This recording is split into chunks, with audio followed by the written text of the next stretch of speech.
Hello అండి, ఇవాళ ఎంతో టేస్టీగా గుత్తి వంకాయ మెంతి పెట్టి శివంగి కూర చేసుకుందాం. ఇలా ట్రై చేయండి, చాలా బాగుంటుంది.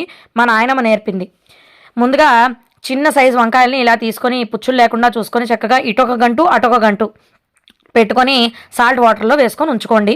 అలాగే ఇంకా కావాల్సిన పదార్థాలు మెంతి పొడి ఒక 3 స్పూన్లు మెంతి పొడి, కొంచెం పసుపు, రుచికి సరిపడా ఉప్పు, చిన్న నిమ్మకాయ సైజు చింతపండు నీళ్లు వేసి నానబెట్టుకున్నాను, చిన్న బెల్లం ముక్క. ముందుగా ఈ వంకాయలన్నింటినీ వాటర్లోంచి స్ట్రెయిన్ చేసేసి పక్కన పెట్టుకోవాలి. ఈ తర్వాత మనం తీసుకున్న మెంతిపొడి అంతటిని ఒక ప్లేట్లో వేసుకొని అందులోనే చిటికడంత పసుపు, అలాగే కూరకు రుచికి సరిపడా ఉప్పు అంతా కూడా ఈ మెంతిపొడిలో వేసేసుకోవాలి. మొత్తం కూరకి మరి వేరేగా ఉప్పు వేయమన్నమాట.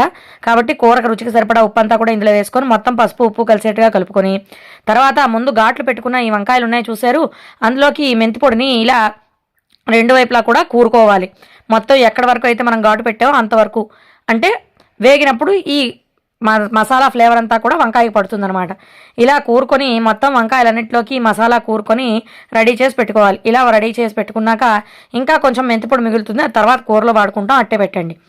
ఒక బాండీని స్టవ్ మీద పెట్టుకొని అందులో ఒక పెద్ద స్పూన్తో 2 స్పూన్లంత నూనె వేసుకొని బాగా హీట్ అయ్యాక ఒక్కొక్కటిగా ఈ కూరుకున్న వంకాయలన్నింటినీ కూడా ఇందులో వేసేసుకొని చక్కగా ముందు గరిటతో కలపక్క లేకుండా ఇలా హ్యాండిల్ ఉన్న పాన్ లాంటిది పెట్టుకుంటే మనకు సులువుగా కలపడానికి బాగుంటుందన్నమాట. లేదా అట్లకరతో అయితే చిదిరిపోకుండా చక్కగా కలుపుతూ మూత పెట్టి ఒక 4 to 5 minutes SIM to medium ఫ్లేమ్లో పెట్టి ఆ వంకాయల్ని 3 వంతులు మగ్గనివ్వాలి. 3 వంతులు అంటే కలర్ అంతా కూడా కొంచెం చేంజ్ అయ్యి ఇలా మెత్తబడినట్టు అవుతాయి.